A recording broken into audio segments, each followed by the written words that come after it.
आकाशवाणी पटना है। अब आप अभिषेक दास से प्रादेशिक समाचार सुनिए। पहले मुख्य समाचार। मौसम विभाग ने अगले 36 घंटों के दौरान औरंगाबाद, बांका, भागलपुर, गया, जमुई, कटिहार, मुंगेर, नवादा और रोहतास जिले में कुछ स्थानों पर तेज हवा के साथ अत्यधिक भारी बारिश की चेतावनी जारी की। सर्वोच्च न्यायालय ने कहा, नीट यूजी परीक्षा 2024 में बड़े पैमाने पर पेपर लीक की घटना नहीं हुई। पेपर लीक का मामला केवल पटना और हजारीबाग तक ही सीमित रहा। SC/ST आरक्षण में कोटे के अंदर कोटे के प्रावधान पर राजनीति हुई तेज। राजद ने सुप्रीम कोर्ट के फैसले को संविधान की मूल भावना के खिलाफ बताया। और CBI दिल्ली के राजेंद्र नगर स्थित एक कोचिंग संस्थान के बेसमेंट में पानी भर जाने से 3 छात्रों की हुई मौत के मामले की जांच करेगी। अब समाचार विस्तार से।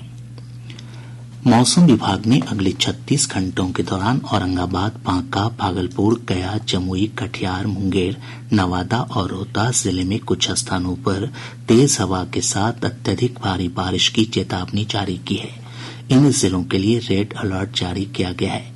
वहीं अरवल, बेगूसराय, भागलपुर, गया, जहानाबाद, कैमूर, खगड़िया, लखीसराय, मुंगेर, नालंदा, नवादा, रोहतास और शेखपुरा जिले में भी कुछ स्थानों पर तेज हवा के साथ बहुत भारी बारिश का अलर्ट जारी किया गया है। विभाग ने कहा है कि राज्य के शेष हिस्सों में हल्की से मध्यम बारिश की संभावना है। इस दौरान 30 से 40 किलोमीटर प्रति घंटे की रफ्तार से तेज हवा चलने का भी पूर्वानुमान है। साथ ही मेघ गर्जन और वज्रपात की भी चेतावनी जारी की गई है। इस बीच मौसम विज्ञान केंद्र पटना के वैज्ञानिक ने बताया कि राज्य में अगले 1 सप्ताह तक मानसून पूरी तरह सक्रिय बना रहेगा। पूरे बिहार में अगले 24 से 48 घंटों में वर्षा होने एवं दक्षिण पूर्व भाग के 1-2 स्थानों पर भारी वर्षा का भी पूर्वानुमान। तापमान में कमी एवं व्यापक क्षेत्र में वर्षा होने के कारण किसानों के लिए लाभदायक होगा। इधर पिछले 24 घंटों के दौरान नवादा के काशीचक में सबसे अधिक 82.8 मिलीमीटर बारिश दर्ज की गई। सर्वोच्च न्यायालय ने कहा है कि नीट यूजी परीक्षा 2024 में बड़े पैमाने पर पेपर लीक की घटना नहीं हुई। पेपर लीक का मामला केवल पटना और हजारीबाग तक ही सीमित रहा। प्रधान न्यायाधीश DY चंद्रचूड़ की अध्यक्षता वाली पीठ ने कहा कि परीक्षा के आयोजन में सिलसिलेवार गड़बड़ियां नहीं मिली हैं। पीठ ने कहा कि सरकार को छात्रों के हित में राष्ट्रीय परीक्षा एजेंसी NTA की कमियों को जल्द से जल्द दूर कर लेना चाहिए। इसके अलावा पीठ ने NTA की कार्यप्रणाली में सुधार के लिए बनाई गई समिति से नीट परीक्षा के लिए SOP तैयार करने को भी कहा। इस कमेटी से 30 सितंबर तक रिपोर्ट मांगी गई है।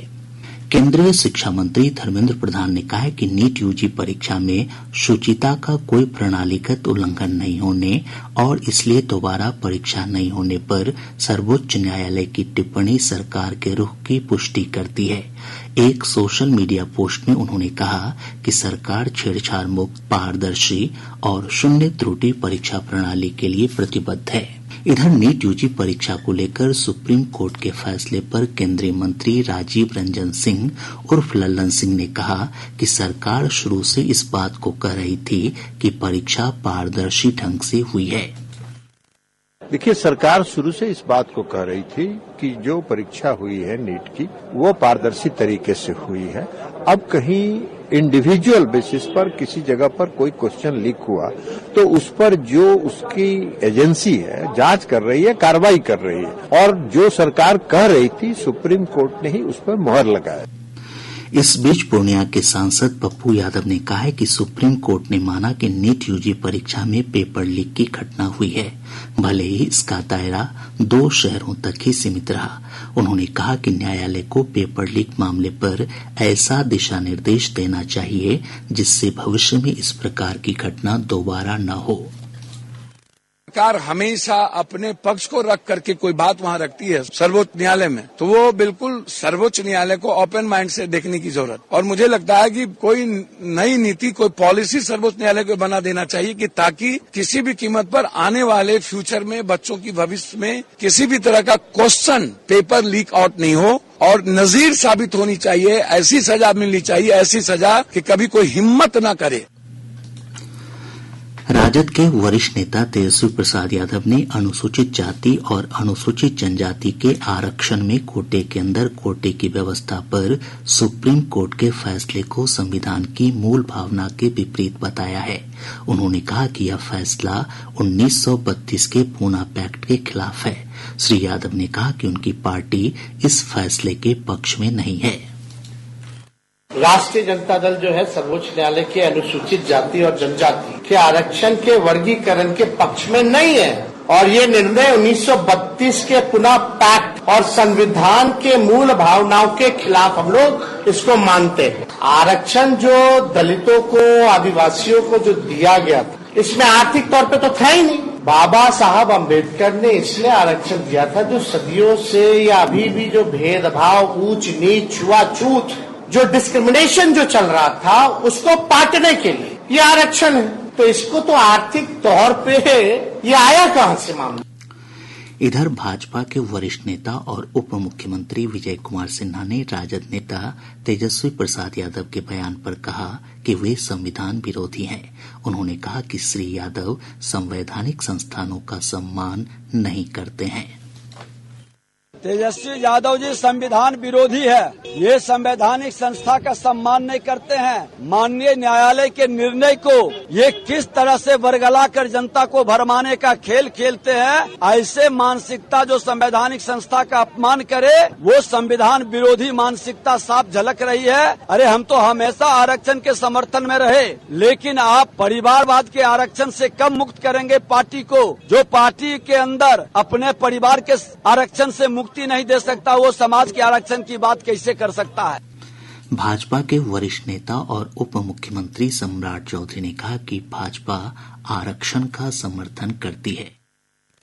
देखिए, भारतीय जनता पार्टी का स्टैंड क्लियर है। कल भी हम आरक्षण के समर्थक थे और आज भी हम समर्थक हैं। लालू प्रसाद जी बताए या कांग्रेस पार्टी ये बताए उसने किसको आरक्षण दिया है? आज तक के लोकतंत्र में ना कांग्रेस पार्टी ने किसी को आरक्षण दिया और ना लालू प्रसाद जी ने किसी को आरक्षण दिया। इनको कोई नैतिक अधिकार नहीं है।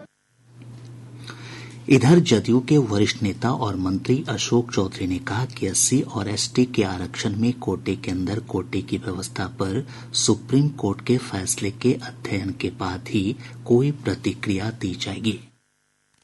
550 पेज का सुप्रीम कोर्ट का ऑर्डर कि जब तक कि इसका पूरी तरह से अध्ययन नहीं किया जाए, इसके लीगल एस्पेक्ट को समझा नहीं जाए, तब तक इस पर कोई कमेंट करना उचित होगा।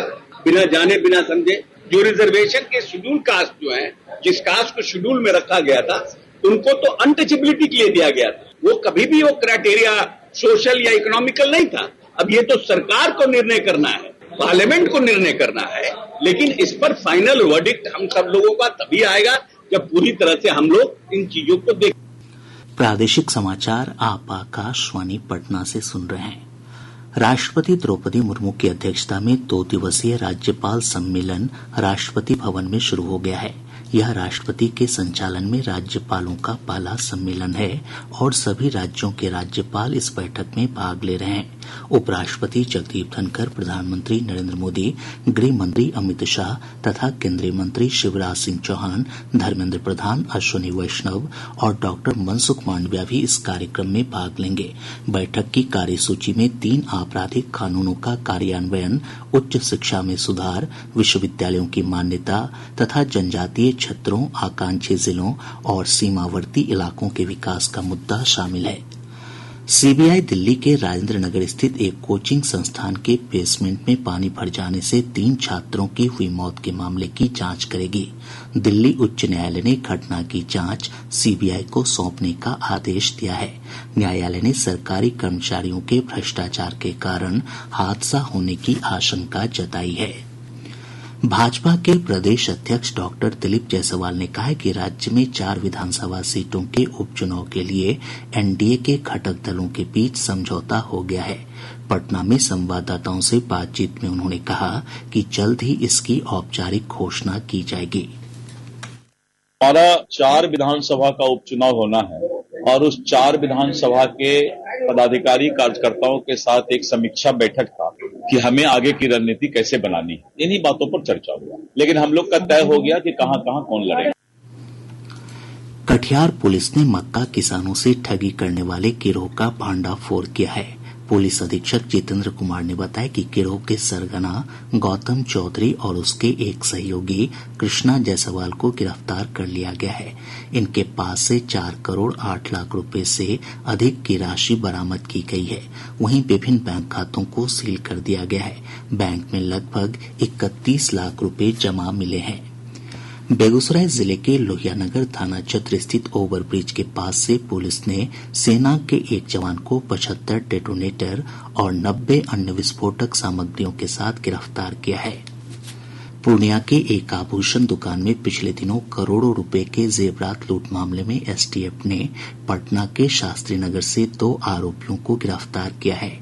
औरंगाबाद जिले में केंद्रीय सुरक्षा बलों और जिला पुलिस ने संयुक्त कार्रवाई में माली थाना क्षेत्र अंतर्गत बेला खैरा गांव से 2 नक्सलियों को गिरफ्तार किया है। इनमें से एक नक्सली पर 3 लाख रुपए का इनाम घोषित था। गोपालगंज जिले के नगर थाना क्षेत्र अंतर्गत न्यू फ्रेंडली कॉलोनी से केरल पुलिस और स्थानीय पुलिस ने संयुक्त कार्रवाई में एक साइबर अपराधी को गिरफ्तार किया है। उस पर 1 करोड़ 25 लाख रुपए ठगी का आरोप है। गिरफ्तार अपराधी उत्तर प्रदेश के जौनपुर का रहने वाला है। नालंदा जिले के बिहार थाना क्षेत्र अंतर्गत कागजी मोहल्ले में ताड़ का एक पेड़ टूटकर मोटरसाइकिल सवार 2 युवकों पर गिर गया।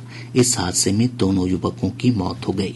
सहरसा जिले के पत्थरघट थाना क्षेत्र के नवटोलिया में अपराधियों ने भूमि विवाद में एक व्यक्ति की गोली मारकर हत्या कर दी। पुलिस ने बताया कि मृतक को 10 गोलियां मारी गई। शेखपुरा के जिला जज पवन कुमार पांडे ने आपराधिक मामलों में गवाही नहीं देने वाले स्वास्थ्य विभाग के संयुक्त सचिव इस्तफा हुसैन सहित 4 अन्य आलाधिकारियों के विरुद्ध गिरफ्तारी वारंट जारी किया है। किशनगंज जिले के महिनगांव पंचायत के यूएमएस मरवाटोली विद्यालय में मध्याह्न भोजन खाने से 2 दर्जन से अधिक बच्चे बीमार हो गए। बीमार बच्चों को इलाज के लिए स्थानीय अस्पताल में भर्ती कराया गया है। और अब अंत में मुख्य समाचार एक बार फिर।